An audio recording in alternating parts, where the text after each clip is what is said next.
여리고 성을 여러분 너무나도 잘 아시잖아요. 무너져 내리기 직전에 여호수아가 이렇게 선포합니다. 두 가지를 명령을 해요. 두 가지는 반드시 지켜야 한다. 그게 17절하고 18절에 기록되어 있어요. 이 성과 그 가운데 있는 모든 것은 여호와께 온전히 바치되 기생 라합과 그 집에 동거하는 자는 모두 살려주라. 이는 우리가 보낸 사자들을 그가 숨겨주었습니다. 모든 너희는 온전히 바치고 그 바친 것 중에 어떤 것이든지 취하여 너희가 이스라엘 진영으로 바치는 것이 되게 하여 고통을 당하게 되지 아니하도록 오직 너희는 그 바친 물건에 손대지 말라. 두 가지 명령을 합니다. 한 가지는 뭐냐면 우리가 가나안을 정탐하려고 정탐꾼들을 보내 이제 발각이 됐는데 이 발각이 되었는데 기생 라합이 살려줬다. 기생 라합을 너희들 기생 라합뿐만이 아니라 그 가족 식구까지 다 살려줘라. 그리고 내가 케렘을 선포할 테니 다 죽여버려라. 숨 쉬는 건 짐승 새끼까지 다 죽여버려라. 그리고 금, 은, 철, 동 이런 기구들은 몽땅 다 여호와 앞에 드려야 한다. 이게 이제 여리고 성이 무너지기 전에 하나님께서 모세를 통하여 여호수아를 통하여 말씀하신 거예요. 이건 반드시 지켜야 됩니다. 이런 걸 라합에 대하여 우리가 보낸 사자를 숨겼음이니라. 우리의 보낸 사자들 하나님께서는 그걸 기억하시고 어쩌면은 술집을 하고 있는 주막집을 하고 있는 라합을 기억하여 주시는지. 우리에게 중요한 건 그거예요. 라합이라고 하는 여인은 그저 사람들이 왔다 갔다 하며 풍문으로 들은 그것이 믿음이 돼서 정탐꾼들을 살려줬어요. 우리는 이렇게 매일 듣는 복음을 가지고도 풍문으로 들어 그렇게 정말 살아간 라합보다도 못해요. 술집 여자들보다도 못해요. 하나님께서는 우리들의 삶에 하나님께서 기억하여 주시는 그 일들을 많이 해야 합니다. 제가 그 자료를 30개를 가져왔어요. 30개. 여기에. 왜? 제 친구가 그 일들을 열심히 했거든요. 제 전도사가 열심히 했거든요.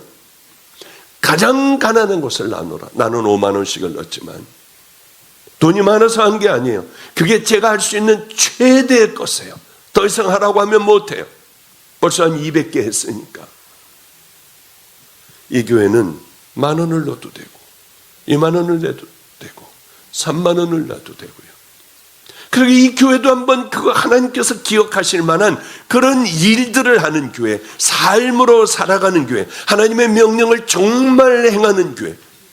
아니 가치들 하나씩들만 가지고 와도요, 비누 갖고 오고 뭐 작은 샴푸 갖고 오고 뭐 칫솔 치약 가지고 오고 뭐 휴지 물티슈 가지고 오고 아니 장갑 귀걸이 뭐 이런 거 가지고 오면은 얼마나 좋으냐는 거예요. 그리고 자료에 넣어가지고 주일날 되면은 가장 어려운 사람들을 미리 보고 있다가 그 집에 갖다 주고, 우리는 이거 전해주는 것만 끝나는 게 아니라 그 집을 깨끗하게 치워줘요. 더러운 것들을 버리고 새 것으로 갖다 줘요. 그리고 그분들 안마도 해드리고, 얼마나 고통스럽게 살면은 박수를 죽겠냐고요.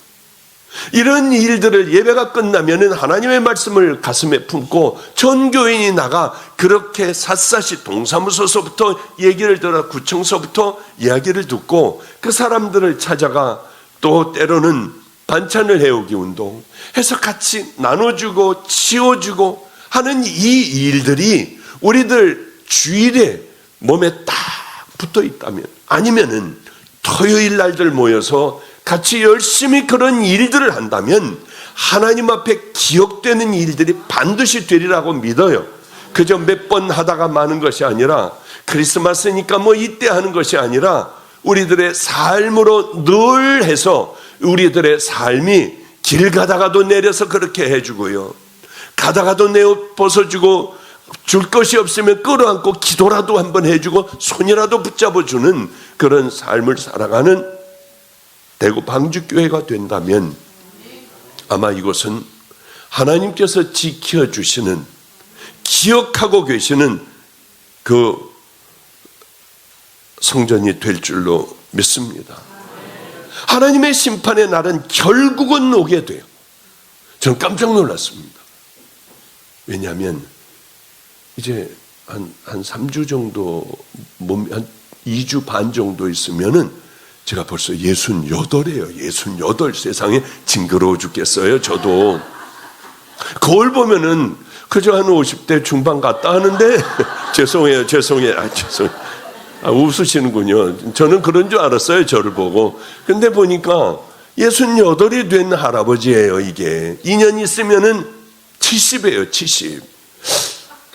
이거 이렇게 되는구나. 정신 바짝 차려야겠구나. 얼른 다 은퇴했어요. 그 교회에 있으면은요, 편안해. 왜? 다 필요한 거 다 해주고, 사람들이 와서 저를 마치 예수님 다음으로 알고, 제가 말 한마디만 하면 다 들어요, 그냥. 우리는 회의도 없어요. 회의 같은 것도 없어요. 입 한번 뻥끗하면 모든 게 다 그렇게 돼버리는 거예요, 그냥. 그래서 교회 다 나눠줘라. 11조, 감사헌금, 가난한데 다 해라. 그래서 가난한 교회 가서 하고 어려운 사람들에게 그 다 나눠주는 그 운동을 벌렸어요. 그리고 10주째는 교회 문을 닫아버리고 우리들까지 다 가서 우리들의 11조도 하고 감사헌금도 하고 목사들도 다 나가서 해라. 가난한 교회 가서 예배를 드려라. 저도 못 들어가요, 그때는요. 그렇게 하며 지내왔거든요. 그러니까 사람들이 저를 더 좋아하는 거예요, 세상에. 이런 교회가 어딨냐고. 정착률이 99%였어요. 들어오면 안 나가는 거예요. 그런데 여기 있다가 큰일 나겠다. 여기 있다가 나는 이렇게 사람들에게 대접받고 내가 진짜 가짜인데 그런 사람으로 막 사람들이 알아주고 했다가 죽겠다. 여기 있다. 얼른 그래서 미리 은퇴하기 1년 거의 1년 전서부터 안 갔어요. 1년 만에 처음으로 갔습니다. 가면서도 기도 그렇게 했어요. 왜? 제가 거기 원로 목사로 있으면은 단임파하고 원로 목사파가 많아요. 그런데 내 파가 더 많을 것 같아. 그랬다 둘이 싸움질들이 나고, 이게 교회 모습이더라고요. 이게 제가 보니까 은퇴비 안 준다고 난리법석들을 피우고 안 나가고요. 나 이런 거 하지 말아야겠다. 은퇴식도 안 하고 그냥 슬그머니 나와버렸어요. 내가 없어지면 여러분 날 위해서 기도만 해달라. 은퇴비니 이런 거 나 안 할 테니까. 없어지면 목사님은 작은 교회 다니고 아프리카 가서 열심히 일하시는구나. 그러니까 아프리카에 죽어가는 애들을 가서 살리는구나. 이것만 알고 날 위해서 기도해달라. 그리고 쑥 없어졌어요. 그런데 이상하게 하나님 앞에 이 기도가 나오더라고요. 하나님, 난 너무 오랫동안 방주교회 안 갔어요. 방주교회는 제 눈물로 쌓아놓은, 저를 여기까지 있게 한 교회예요. 귀한 교회, 잊을 수 없는 교회예요. 그 어떤 교회보다, 안성에 있을 때 세워놓은 교회보다 더 귀한 교회예요. 애정이 많이 가 있는 교회예요. 하나님, 이번에 내가 갔다 오려고 해요. 제가 주인이 되어 있으면 다시는 안 가요. 사람들이 날 찾아오면 저는 안 가요. 그리고 딱 앉아서 가슴 두근거리고 앉아있는데 어쩌면 제가 온다는 걸 다 알면서도 한 명도 안 오냐고요. 한 명 정도는 와서 목사님 뵙고 싶었어요. 전 이럴 줄 알았어요. 당연히. 안 와도 너무 안 오고 담임 목사의 방만 바글바글 하더라고요. 야, 이런 거구나. 은퇴하면은 이런 거구나. 그런데 한편으로는 너무 감사했어요. 이제 2-3달에 한 번은 가도 되니까. 그래서 저번 주일은 2부, 3부 예배까지 다 해주고, 하나님, 이제는 또 3개월 만에 또 한 번 또 갈게요. 교회가 어려워지면은 달려갈게요. 하고 와가지고, 다행이다. 참 감사하다. 왜냐하면은 하나님께서 기억하실 만한 그런 삶을 살아가는 사람들이 가장 귀한 사람들인데 매맞을 일만 하고 살아가는 사람들이 우리 주변에 얼마나 많아요. 우리는 하나님께서 살아계시고 이 땅의 삶을 다 끝내는 나그네 같은 인생을 끝내갈 때에는 반드시 하나님의 심판대 앞에 선다고 하는 분명한 사실을 깨달아야 돼요. 그러기 위해서는 뭐 해야 합니까? 가만히 있으면 안 돼요. 열심히 다녀야 돼요. 하나님께서 기억하시는 라합과 그 집에 동거하는 자는 살려라. 이는 우리가 보낸 사자를 숨겼음이니라. 그래요. 저주받은 성입니다. 이 성은 다 죽어버려야 돼요. 성 중에 있는 것을 다 멸하되 남녀노유, 늙거나 젊거나 애기들이거나 남자거나 여자거나 다 죽여버리라고 하는 거예요. 아니, 하나님 이러실 수가 있나? 세상에 이러실 수가 있나? 아니에요. 왜 그런 줄 아십니까? 이스라엘 백성들이 가나안 땅에 들어갔는데 이거는 광야를 돌아다니고 사막을 돌아다니다가 가서 들어가 봤더니 기가 막힌 문화가 있는 거예요. 눈이 휙 뒤집어지는 것 같은 거예요. 바알 아세라의 신전도 어마어마했고요. 그리고 이 사람들의 미술, 건축, 양식, 풍성한 먹을 것들, 이걸 보니 어마어마해가지고 입이 딱 벌어지는 거예요. 영향을 안 받을 수가 없어요. 거지같이 살다가 그쪽으로 들어갔는데 영향을 안 받겠습니까? 당연하게 영향받죠. 하나님께서는 하나님의 자녀들이 사막을 헤매고 돌아다니는 것을 기뻐하세요. 뭐 그럼 하나님은 나쁜 하나님이네? 그게 아니에요. 가나안 땅과 같이 잘 살기를 바라세요. 그런데 그렇게 잘 살게 되면 이들은 세상에 물들어 버리고 죄에 빠져버리게 되고요. 우리 때는 그랬습니다. 제가 1952년생이거든요. 그 전쟁 중에 태어났어요. 그래가지고 참 먹을 것도 없고 참 척박했죠. 그때는 먹고 사느라고 먹는 게 없으니까요. 굶는 사람들이 태반이었어요. 굶어 죽는 사람들도 또 꽤 많았어요. 아버님은 목사님이셨기 때문에 열심히 어머니도 돌아다니며 굶어 죽는 사람이 없나 하고 갔다가 있는 쌀떡 박박박박 긁는 소리, 그 소리가 선해요. 죽이라도 끓여 먹으라고요. 그러고 갖다 주고 뭐 그랬던 기억들이 납니다. 그때는 정말 못 살고 가난했어요. 그때는 하나님밖에는 몰랐어요. 사람들이 교회로 몰려들어 꽉 차 하나님만을 간절히 구했습니다. 먹을 걸 달라고요. 자식들이 잘 되게 해달라고 새벽 기도도 꽉 들어찼어요. 이제 우리 다음 세대는 목회 어떻게 할까? 중고등학교 믿는 애들이 별로 없어요. 아니, 교회 간다고 하면 이건 대학생들보다 더 괴물 같은 존재들이에요. 휴대폰, 또 화려한 쇼, 뭐 남자놈들 무대기로 나오고 여자애들 무대기로 나와서 뭐 그냥 이렇게 하고 뭐 춤들 추고 뭐 그냥 뭐 이리 별의별 춤들을 다 추고 있더군요. 거기에들 빠져 있지. 초라한 이런 교회 들어오는 세대는 이제 끝나버린 거예요. 왜? 세상의 아이들은 다 물들어 버렸기 때문에 돌아올 수가 없어요. 하나님께서는 이걸 걱정하셨습니다. 무미건조한 생활 속에 하나님만 바라보고 있다가 가나안 땅에 들어갔을 때 현란한 문화들의 모든 마음을 뺏기고 더러워지고 버려지는 걸 하나님께서는 싫어하셨어요. 이 땅에서 축복하게 살더라도 너희들 영원한 천국에 들어와라. 하나님께서는 그것이었어요. 성적으로 아스타롯, 바알 섬길 때 성적으로 물러나기가 짝이 없어요. 누구나 다 여기에 마음을 다 뺏겨버려요. 더러운 것에 마음을 뺏겨버려요. 거룩한 것에 물들기는 너무 힘들지만은 쉽게 아이들 보면 더러움에 물들고 욕은 얼마나 빨리 배우는지 몰라요. 하나님의 관심은 이스라엘 백성들이 하나님을 향해 어떤 순수한 영적인 가치관을 가지고 살아가느냐, 하나님께서는 이것에 아주 몰두를 하세요. 우리 가장 고통스러워하신 것은 우리가 세상, 더러운 세상에 물들어 버릴 때 못 견뎌 하세요. 그렇기 때문에 다 죽여버린 거예요. 불쌍한 것도 아세요. 하나님께서는 어린 것들을 죽이면 안 된다는 것을 아시지만은 이걸 놔두게 되면 하나님의 백성들이 물드는데 어떻게 하느냐는 거예요.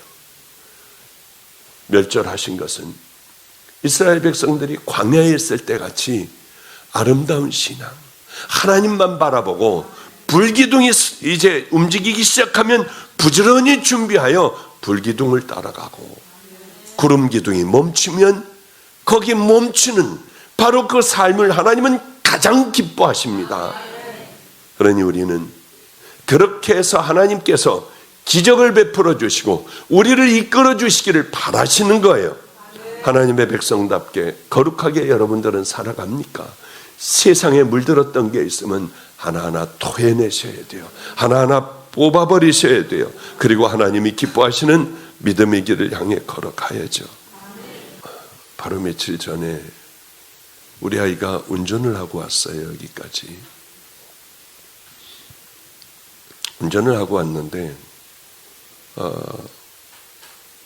이 아이가 뭐 제 가방도 들어주고 하는 아이인데 참 불행하게 살았어요. 어렸을 때 그냥 불행이 아니라 엄청난 불행 가운데 살았어요. 그러던 어느 날 아버지가 지하에다 감금을 하고 학교도 안 보내고 하여튼 뭐 이런 일들, 알코올 술 먹고 때리고 어린아이 초등학교 이제 들어갈랑 말랑 뭐 1, 2, 3학년 됐을 때 이걸 여기다 옮겨놔 하면 내가 여기서 피가 나도록 매맞지 않으려고 그걸 옮겨놓고 밥을 쉰밥에다 김치 넣고 안에 주고 안에다가 요강 같은 걸 넣고 문을 잠궈버리고, 얘는 이 삶에 길들어진 애였습니다. 도망갈 찬스가 있었지만 그러면 아버지가 어떻게 될까 하고 도망가질 않았대요. 어느 날 그래 제가 이제 거두게 됐고 같이 살게 됐습니다. 참 많이 변화되어 가더라고요. 어느 날 막 이 기도원에서 위에 있는데 밥을 가지고 왔는데 그날 못 먹겠더라고요. 그래서 한 숟갈 뜨고 몸도 힘드니까 이거 그냥 내가라. 예, 알겠습니다. 이걸 내가는데 이렇게 창문으로 보니까 얘가 안 내려가요. 그래서 이렇게 하고 저쪽을 봤더니 앉아가지고 쭈그리고 앉아서 그 밥을 막 그냥 입에 가득 해가지고 막 먹는 거예요. 얘가 배고팠나? 배고플 리는 없거든요. 냉장고 얼마든지 뒤져서 다 먹거든요. 먹을 거는 풍성하거든요. 입에 꾸역꾸역 이것저것 다 먹고 있어서 배고프구나 제가. 좀 배부르게 먹게 해야겠다. 그 아이가 미안해할까 봐 가만히 있었어요. 그리고 며칠 후에 제가 물어봤습니다. 너는 왜 배고프니 요즘? 아니요. 언제든지 다 열고 먹고 지져 먹고 다 해라. 예, 그러며 그러고 있습니다. 그런데 며칠 전에 왜 너는 거기에서 내가라고 왔는데 그렇게 밥을 허겁지겁 퍼먹었니? 목사님, 열심히 주방에서 해왔는데 목사님이 한 숟갈 먹고 내려가면은 주방에서 섭섭할 것 같아. 그걸 막 허겁지겁 다 먹었어요. 하는데 이게 고맙더라고요. 한 번은 제가 큰 충격을 받았어요. 너무 고통스럽더라고요. 이제는 그만해야지. 다른 일들이 아니라 엄청나게 힘든 일이었습니다. 이제는 목사 그만해야지 하고 미국으로 도망갔어요. 안 하려고. 그렇게 힘든 일이 있는데 밤에 비가 그렇게 쏟아지더라고요. 새벽 2시쯤. 잠도 못 자고 바깥을 이렇게 보고 있는데 제가 들어오는데 보니까 비를 쫄딱 맞고 저 녀석이 어딜 저렇게 돌아다녀. 나는 이렇게 마음이 힘든데 말썽을 왜 피울까. 그래서 불렀어요. 봤더니 다 흑투성이고 너 어디하고 싸웠냐? 아니에요.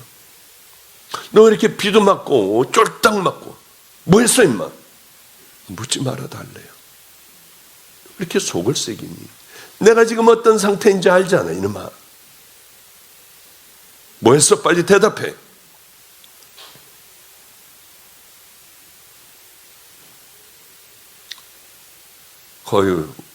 거의 울먹거리며 이렇게 얘기하더라고요. 목사님이 너무 힘드신 것 같아서 비 오는 밤에 공동묘지에 가면 너무 무서워서 그래도 내가 공동묘지 가서 이 무서운 가운데 공동묘지 가운데 들어가서 기도하면 내 무서움을 보시고 우리 주님께서 목사님을 기쁘시게 해드릴 것 같았어요.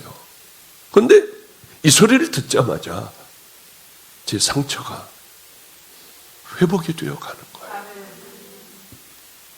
너무 고마웠어요. 그런데 한 2, 3일 전에 이 아이하고 얘가 이제 제 차를 운전을 해주니까 운전해 주는데 저희 집에 가려면 그렇게 공동묘지가 엄청나게 많아요. 천주교 공동묘지.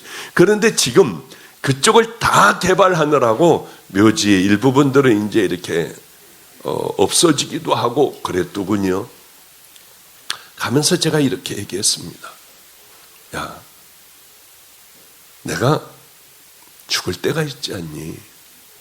이 시대에는 누가 와서 무덤에 와가지고 저렇게 무덤에 와서 울어주는 사람이 있겠니? 그리고 늘 무덤을 깎아주는 사람이, 잔디도 깎아주고 단장해주는 사람이 있겠니?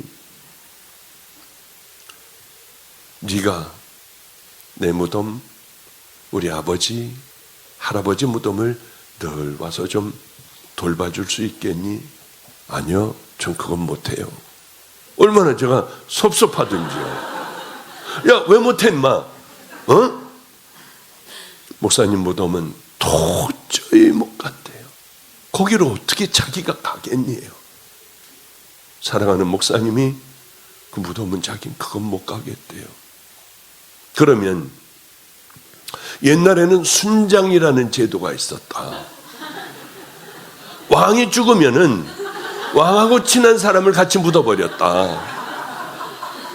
너 그거 좀 생각 좀 해보자. 너무 좋다는 거예요. 목사님 그거 좀 해달래요. 그러면서 뭐라고 하느냐면 목사님이 없는 세상은 살기 싫대요. 그러면서 기도를 해달래요. 목사님 소천하실 때 반드시 자기도 죽게 해달라고. 얘가 지금 25이야 얘? 몇 살이야? 25이야? 저놈이 25이라는 거야. 그러니까 목사님 소천하실 때 쟤도 얼마 안 남았어요. 한 15년, 10년 뭐 이거면 쟤도 갈 거 아니에요. 그냥 같이 가려고 하니까 든든해요. 하여튼 너는 왜 죽으려고 하니? 이게 한 3일 전인가 기도원 목요 차량가 그때 하고 오면서 물어본 거예요. 너는 왜 이 세상을 빨리 떠나려고 하니? 고통스럽니? 아니요. 목사님이 늘 그러셨잖아요. 너는 지금 신앙의 하이라이트에 서 있다. 30이 넘으면 너도 때가 묻고 세상의 좋은 곳에 영향을 받을 거야. 그때서부터 네가 싸워야 해. 마치 이스라엘 백성들이 가나안 땅에 들어가면은 이 가나안 땅의 문화에 하나님의 백성들이 물들 것을 하나님은 염려하셔서 다 죽여버리시고 다 부서뜨려버리고 금은 동, 철, 이 기구들은 여호와의 곳간에 다 갖다 놓고 짐승까지 죽여버려라. 그 마음을, 하나님의 마음을 요만큼 알겠더라고요. 얘가 세상에 물들면 어떻게 하지? 우리 애들 저 같은 마찬가지예요. 전 또 한 녀석도 같이 온 녀석도요. 빼쩍 마르더라고. 병에 걸렸나 보다. 가서 검사 좀 해보자. 아니 괜찮습니다. 억지로 검사하게 했더니 내시경용 뭐 다 괜찮아요. 너 근데 왜 이렇게 말라? 무슨 짓 하니? 아니래요. 어느 날은 데려 들어와서 문 잠고 뭐 어떤 짓 했어 임마? 약 먹거나 뭐 중독이 되지 않으면 이렇게 될 수가 없잖아요. 빼쩍 말랐어요. 막 얘기하라고 다그쳤더니 목사님, 저는 악해요. 음란해요. 음란이 자꾸, 저 20몇 살짜리들이 다 그렇죠. 음란하니까 밥을 그저 한 2수저, 3수저만 먹으면 몸이 힘들어. 그런 생각이 안 들어와요. 그래서 밥을 2-3수저 정도 먹어요. 이러는데요. 목사는 음란한 생각 오겠어요, 안 오겠어요? 누구야? 이렇게 크게 얘기해. 좀 작게 얘기하셔야지. 그냥 그렇게 크게 얘기하면 부끄럽잖아요. 오겠어요, 안 오겠어요? 맞아요. 저는 와도 난 밥 꾸역꾸역 전 잘 먹거든요. 그런데 얘네들은 안 먹어버리는 거예요, 밥을. 몸이 힘드니까 겨우 살아갈 수 있을 정도만 먹는 거예요. 이게 어떤 얘기입니까? 세상의 더러운 문화에 나는 버려지지 않겠다고 결단하는 애들 아니에요. 나는 실패하지 않았다. 여자애들도 마찬가지. 이렇게 짧은 치마 입고 다니고 하면은 우리 애들 밥 굶기는 거야. 그러니까 짧은 치마 입지 말고 좀 펑덩펑덩한 거, 그냥 고쟁이도 좀 입고 다니고, 그럼 그것도 이제 유행인 줄 알고 다른 애들도 고쟁이 입고 다니고 그래요. 하여튼 우리는 그리스도의 하나님의 법으로 살아가며 그것을 세상에 퍼칠 수 있는 이런 은혜가 우리에게 임해야 해요. 얼마나 제가 감사하겠어요.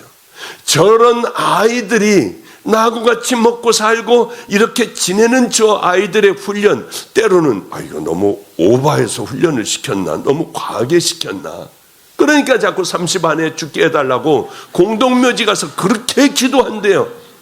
목사님, 쟤 좀 물어봐 주세요. 아니 30 전에 데려가 달라고 저렇게 기도를 하는데 저쪽에 따로 떨어져서 12시 되면 공동묘지 가서 기도하는데 왜들 공동묘지 가서 기도하는지 저는 알 수가 없어요. 저놈들 왜 거길 갈까? 아마 그래야지 간절한 모양이에요. 아마 여자애도 가요. 20몇 살짜리 여자애도, 야 너 거기 왜 가냐? 거기는 야생 개떼들이요, 한 30-40마리씩 떼져서 돌아다니는데요. 야 너 여자애 보고 너 겁나지 않아? 개들이 달려들면 어떡해?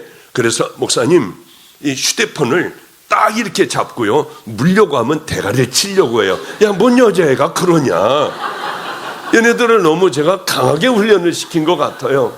이건 무슨 뜻이냐면은 다른 이유 하나도 없어요.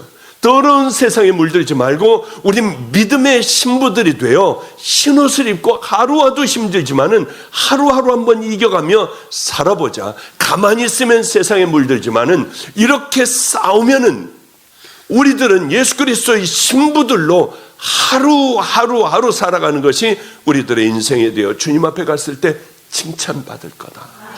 내가 널 모른다 하면 끝장나는 거 아니에요? 그 무서운 것으로 영원히 들어가는 것 아니에요? 우리는 그것을 믿기 때문에 앉아 예배를 올리고 있습니다. 타락한 바벨론 문화를 강하고 담대하게 물리쳐버리고 우린 그 더러운 거 안 먹겠다.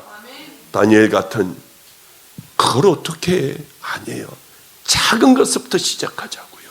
내가 물들어 있는 게 뭘까? 연속곡 다 끊어버리는 거예요. 노래들 찬양으로 바꿔버리는 거예요. 그 시간에 성경으로 바꿔버리는 거예요. 그러면 하루하루를 큐티로 바꿔버리고요. 그러면은 하나님 말씀 앞에 늘 눈을 뜨자마자 큐티 기도로 시작하고 맨 마지막에 밤에 잠잘 때 기도와 큐티로 하나님의 말씀으로 나를 비춰보는, 그러면 명품 크리스찬들. 결국은 세월이 흐르면 흐를수록 막강한 하나님이 우리 하나님 아버지의 용사가 되어 이 땅에 오래 물들이며 살아갈 수 있는 우리 성도님 되시기를 주님의 이름으로 축복합니다. 잠깐 기도하겠습니다. 하나님 아버지요, 우리 귀한 성도들 세례를 받습니다. 하나님, 우리 마음으로 진정 하나님 앞에 이제 모든 죄들을 떨쳐버리고 하나님의 귀한 자녀들, 예수 그리스도의 신부가 되는 아름다운 시간입니다. 형식이 되지 않게 하시고 마음의 생명을 다해 이 시간을 기억하며 죄와 싸우고 세상과 싸우고 나를 십자가에 못 박는 아름다운 성도들 다 되게 하여 주시옵소서. 예수님 이름으로 기도드렸습니다. 아멘. 제가 얼마 전에 키르기스탄이라는 데를 갔습니다. 갑자기 가게 됐어요. 왜냐하면 어디에 있는 나라인지도 모르지만은 선교사님이 4명의 고아이들과 함께 살아간다고 하더군요. 그래서 거길 갔어요. 꽤 힘들고 멀고 지치는 곳이었습니다. 갔는데 거기 벽에 이렇게 써있더군요. 박보영 목사님 빨리 오세요. 2년 전서부터 기도를 했대요. 다들 미쳤다고 했답니다. 그분이 여길 왜 와? 아니 그렇게 바쁜 분이 이 키르기스탄이라고 하는 나라 카자흐스탄으로 가서 이 프로펠러 비행기를 퍼덕거리는 걸 타고 또 가서 차를 타고 한참을 거기를 어떻게 가셔? 그런데 전 여름 송회 때 송회를 중단하고 4명 있는 곳을 갔어요. 왜? 제 예전에 제가 외롭게 사역하던 4명을 데리고 살던 골치 아픈 아이들, 저를 때리는 아이들, 거짓말하고 도둑질하는 아이들하고 4명과 살며 얼마나 울었는지 몰라요. 거길 갔더니 놀라웠습니다. 사람들이 하지 말아라. 그런 거 한다고 그분이 오는 거 아니다. 딱 2년 되는 그날 제가 왔대요. 그러며 기도는 무서운 것이라고 하며 울더군요. 그런데 갔는데 8명의 사람이 결단을 하고 세례를 받기로 했어요. 날씨는 추웠습니다. 건 영하 50도 이렇게 된대요. 그런데 이제 후반 8월달 후반 9월달 초반이니까 춥더라고요. 산에는 눈이 잔뜩 와 있고. 그래 풀장으로 다 나갔습니다. 그곳에서 세례를 받는다는 의미는 가족에게 쫓겨나고 집으로 돌아갈 수가 없고 학교에서 다 쫓겨나고 인생 끝장나는 일이에요. 다 무슬림이니까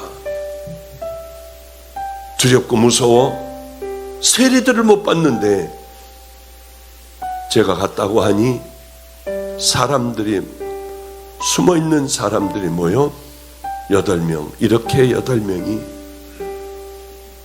세례를 받게 되었어요. 눈물 바다였습니다. 우리들이 받는 세례하고 다른 거예요. 거긴 생명을 던지는 거예요. 한 사람은 있다가 도저히 쫓겨날 것을 직장이고 뭐고 쫓겨날 것이 겁이 나 도망을 가더라고요. 나머지는 다 받았어요. 찬양을 하며 세례를 받는데요. 눈물의 세례였어요.